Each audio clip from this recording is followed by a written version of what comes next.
Today we are doing 7-9 Similarity. So we're going to be talking about how to look at similar triangles and similar polygons and all the rules that have to go with comparing those shapes and how to find different lengths and things like that. So the first thing I want you to look at is, what is a similar figure?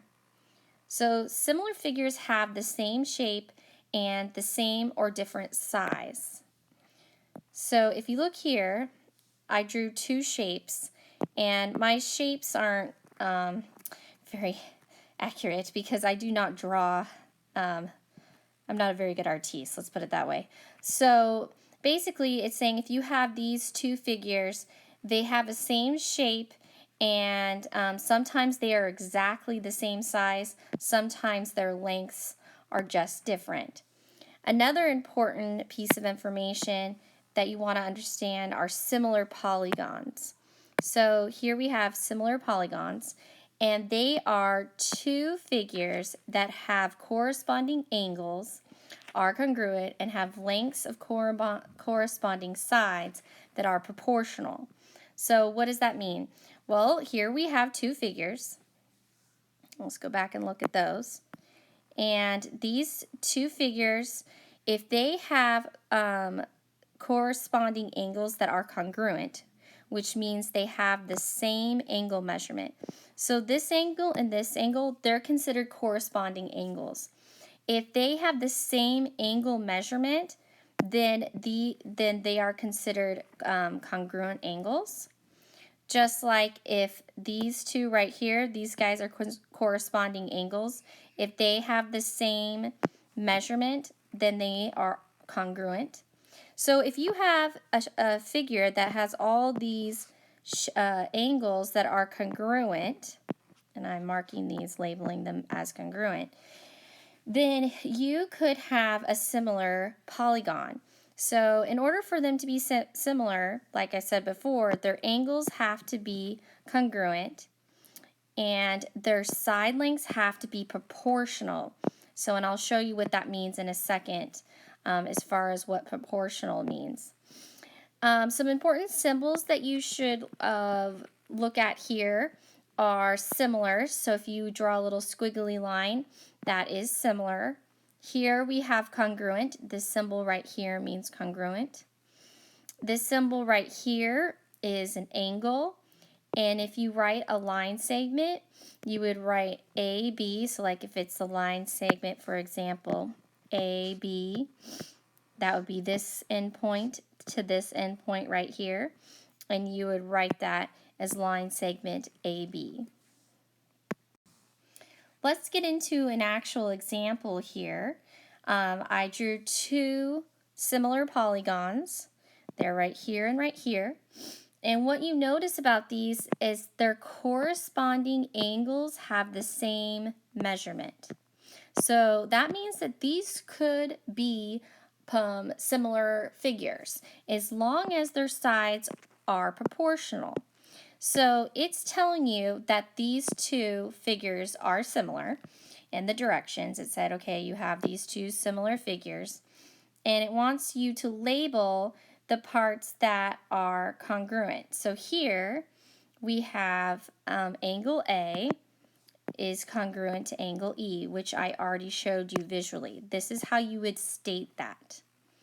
Angle B is congruent to angle F. So here's angle B, here's angle F.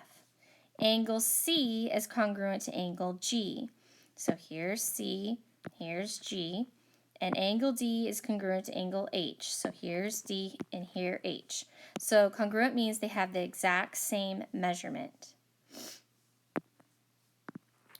So here we're going to see if our sides are proportional.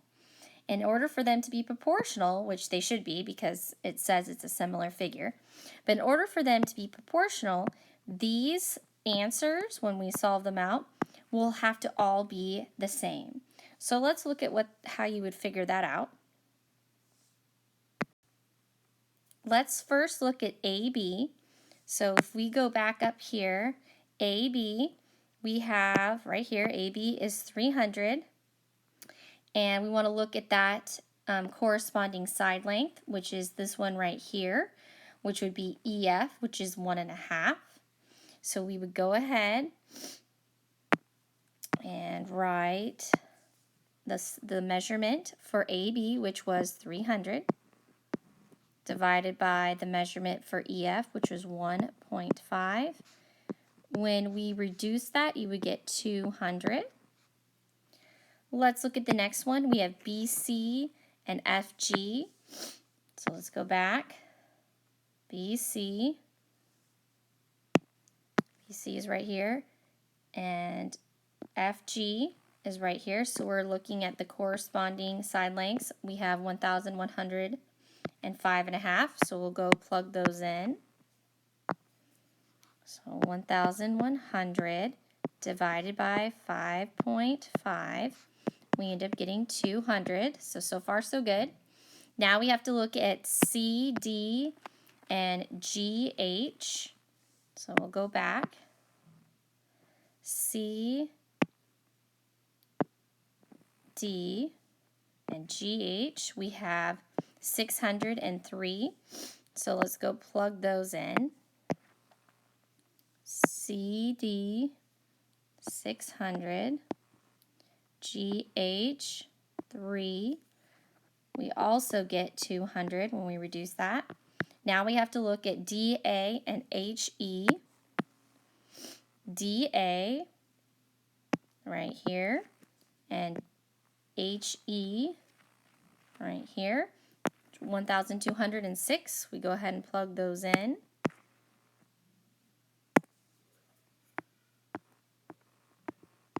Divided by 6. We get 200. So since all of these measurements right here, and let me circle them in blue, this one, they were all 200. So since they're all 200, we know that this is a similar figure because the side lengths are proportional. So I'm going to write, because they're proportional, side lengths,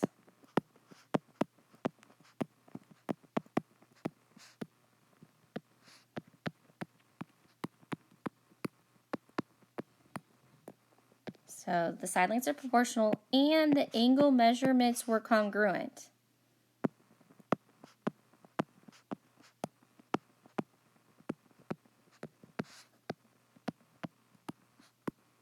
So because of those two parts, and you must have both, you must have the proportional and the congruent angle measurements. Therefore, these two figures are similar.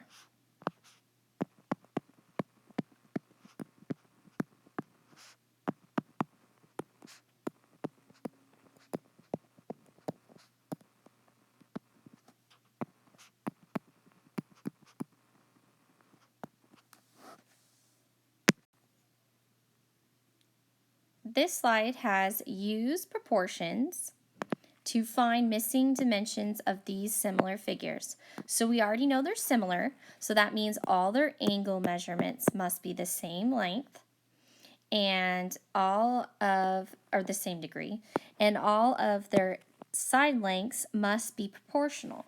So we're going to use what we already know about these two figures to find the missing side length. So here we have a side length of 10, and we have a side length of 5, and there's actually one more that should have been here, and it's a side length of 4. So let's go ahead and see if we can find this dimension right here, which we'll call A. Let's see if we can find BC. So what we would do is we would plug in the side length measurement of FD, so this side length, over its corresponding side length, which is AC, which is 5, over DE, which is 4, over CB, which is what we're trying to find.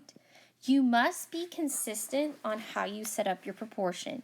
So here we have big over small equals big over small.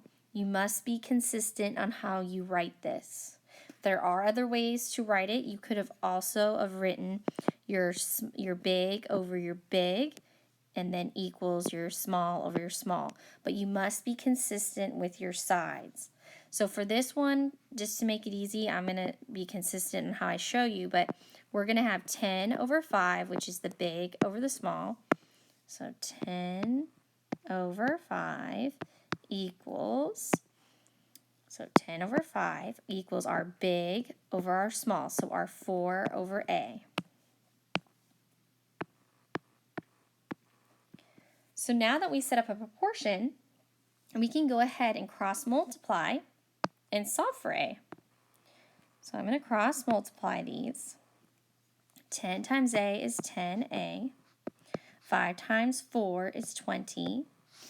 Divide by 10. A equals 2. So that means that my measurement for CB is 2. I'll highlight that, 2. So we found the missing side length. Now let's go into scale factor. Scale factor is the ratio formed by lengths of corresponding sides of two similar figures.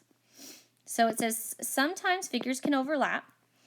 So if we were to put this little triangle right here, inside here, you would see that there are really two triangles. So here we have the bigger triangle right here, and inside is this smaller triangle. So if I pull this out, I get this triangle. Or it's the same thing as putting this little triangle inside the big one. It would fit nicely. So whenever I see something that has two triangles together, I like to rewrite them so that I can see that they're really two different triangles, so that I could use that to find the similar, to see if there's similar figures or if something is missing, like a missing side length. So for this one, let's see if we can find the scale factor.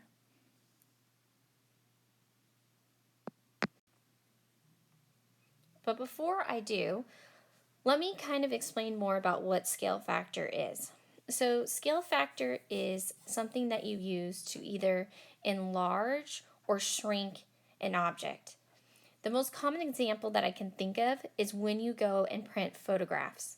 So if you have a photograph and it's a 4x7 and a 4x6 and you want it to be a 5x7, you're therefore enlarging it, and you're enlarging it proportionally so that you don't come out looking like, well, some people might like it really skinny, or you're shrink and you look really stout. So it does it equally, so it just looks exactly proportional but bigger. Same thing if you want to shrink it. Maybe you want a wallet size, so you would take your full 4x6 and you would shrink the photo. They're using a scale factor to do that. So we're going to find the scale factor for this particular these particular triangles, and we're going to use that to find one of the missing side lengths. So let me show you. Here, let's look at this side right here. So this side right here, I'm going to tell you that that's this length right here. So that means that this whole side length right here is 7. I also know that this side length right here is 2. So I'll write a 2.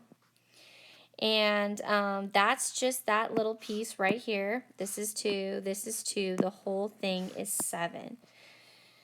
So that means that if I write my proportion, I know that if I want to make it small over big, I would take the side length for my small triangle, which is 2, over my large triangle side length, which is 7. So that means that my scale factor is 7. So I'll write scale factor. And you're setting up a fraction, small over big. What is that? When you reduce it, you get 2/7. And so what we can do then is now find one of the missing side lengths. So let's go ahead and find the side length PR, which is right here, which is also this guy right here. They're both the same. So in order for us to do that, we have to multiply by our 2/7. So we have x equals our 2/7 times our 4 .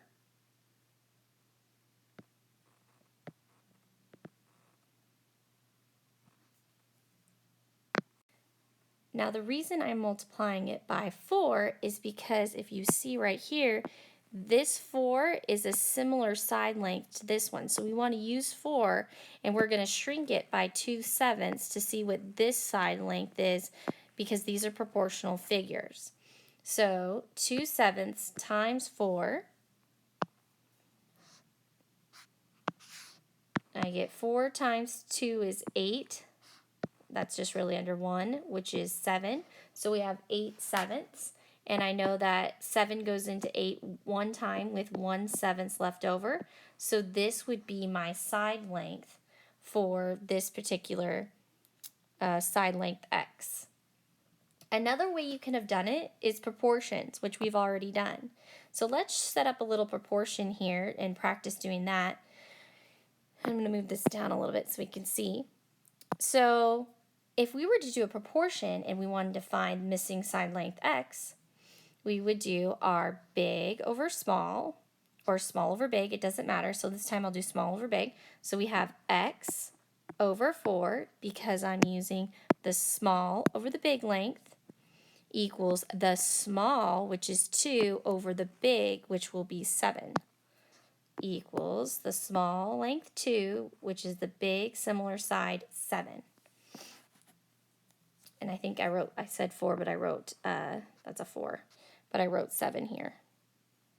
So x over 4 equals 2 over, make that look better, if it'll let me. Okay, equals 2 over 7. So x times 7 is 7x. 4 times 2 is 8, divided by 7. Again, we're getting that 8/7, which is 1 1/7. Our last example is use scale factor to find missing dimension. So it gave me that our original width is 11 inches and our original length is 5.5, and it wants us to use scale factor to find the enlarged length, given that the enlarged width is 27.5. So we're given all this information right here, and we're going to use it to find the scale factor and therefore find the enlarged width. So first thing you want to do is you want to find out what your scale factor would be. So I would take the enlarged width divided by the original width. And so the enlarged width was 27.5 and the original width was 11. Notice I have an extra I. So enlarged width 27.5 divided by original width, which is 11, you get 2.5. So this is my scale factor. So now that you have the scale factor, you can use that to find the enlarged length. So your original length was 5.5 times the scale factor, which is 2.5, and you would get 13.75, and that is inches. So you always do your original, abbreviating, times your scale factor, and that gives you your answer.